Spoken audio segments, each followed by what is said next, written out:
सेबी की बोर्ड बैठक होने जा रही है और इस बोर्ड बैठक में कुछ बड़े और बेहद इंटरेस्टिंग, बेहद अहम फैसले लिए जा सकते हैं। कौन से हैं वो फैसले और किन पर पड़ेगा असर, आइए जानते हैं। तरुण, गुड मॉर्निंग, बताइए।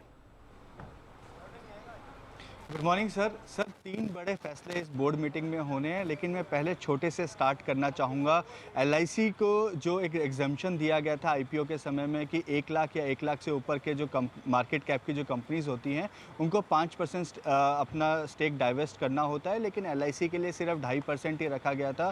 तो वो एक चर्चा बोर्ड के अंदर होगी कि ऐसा क्यों किया गया, क्या क्या उसके इम्प्लीकेशन होंगे, और आगे ये एक वन ऑफ जैसा डिसीजन था और इस चीज़ को सेबी अपनी बोर्ड को बताएगा, और साथ ही जो एलआईसी के प्राइसेस हैं उस पर भी चर्चा संभव है।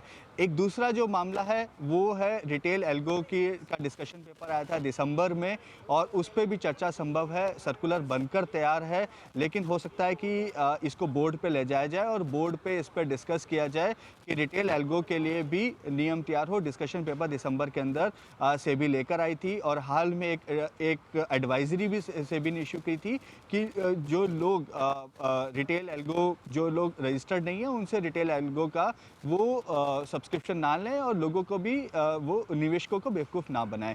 तो एक रिटेल एल्गो के डिस्कशन पेपर आ सकता है। लेकिन जो सबसे बड़ी खबर है जो इस बोर्ड मीटिंग में है और जिसका इंतज़ार हर कमोडिटी में ट्रेड करने वाले चाह रहे हैं, कमोडिटी से जुड़े हुए लोग चाह रहे हैं और कमोडिटी रिपोर्टर्स भी चाह रहे हैं कि ऐसा हो, तो वो अब इस बोर्ड मीटिंग में उस पर फैसला हो सकता है। वो होने जा रहा है, वो है एफपीआई की, फॉरेन पोर्टफोलियो इन्वेस्टर्स की कमोडिटी मार्केट में एंट्री। ये जो डिस्कशन है ये कई सालों से कमोडिटी मार्केट के लिए चल रहा था, लेकिन अब उसका अमली जामा सेबी पहनाने जा रही है और सेबी इसको बोर्ड में डिस्कस करेगी। सेबी डिस्कशन पेपर लेकर आई थी। डिस्कशन पेपर में यह था कि एग्री और नॉन एग्री दोनों ही कमोडिटीज़ के लिए एफपीआई अलाउ किया जाए, लेकिन सीडैक की मीटिंग, जो कमोडिटी डेरिवेटिव एडवाइजरी कमेटी है, जो सेबी अपॉइंटेड एक कमेटी है, उसमें ये डिस्कशन हुआ कि इसमें केवल अभी शुरुआत में एग्री, नॉन एग्री सेगमेंट जो है, gold, silver, metal, base metal जो हैं, उन्हीं में है अभी एफपीआई स्टार्ट किया जाए, और आने वाले समय में देखा जाए कि जब यहाँ पे सक्सेसफुल हो जाए, ज़्यादा फ्लक्चुएशन एफपीआई की वजह से ना हो, तो फिर उसको एग्री सेगमेंट के लिए अलाउ किया जाए। तो एफपीआई नॉन एग्री सेगमेंट में लेकर आने का फैसला सेबी इस बोर्ड बैठक में कर सकती है। बोर्ड इस पर फैसला ले सकता है कि एफपीआई का अलाउ नॉन एग्री सेगमेंट में किया जाए। तो डिस्कशन पेपर के बाद सेबी ने आरबीआई से इसमें रिकमेंडेशन मांगी थी। आरबीआई ने भी इस प्रस्ताव पर अपनी मंजूरी दे दी है। अब एक फॉर्मल मंजूरी बोर्ड में आनी बाकी है। तो तरुण, एक चीज़ तो ये कि फिलहाल अगर एंट्री होगी भी तो वो एग्री में नहीं होगी, नॉन एग्री में होगी, यानी कि बुलियंस में, करेक्ट, और बाकी जो प्रोडक्ट्स हैं, करेक्ट।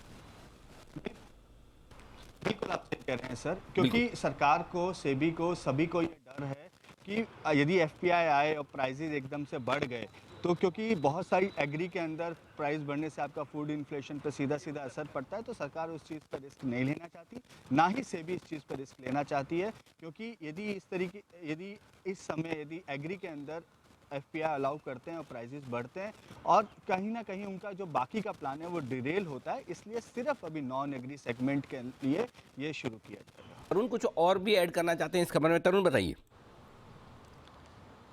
बिल्कुल सर, मैं बताना चाहता हूं कि जब एफपीआई इसमें यदि अलाउ हो जाते हैं, तो साथ साथ जो देश की जो कंपनीज़ हैं, चाहे टाइटन है या एफएमसीजी कंपनीज़ हैं या जो ऑयल बेस्ड जो कंपनीज़ हैं, वो भी हेजिंग के लिए देश के अंदर आएंगी।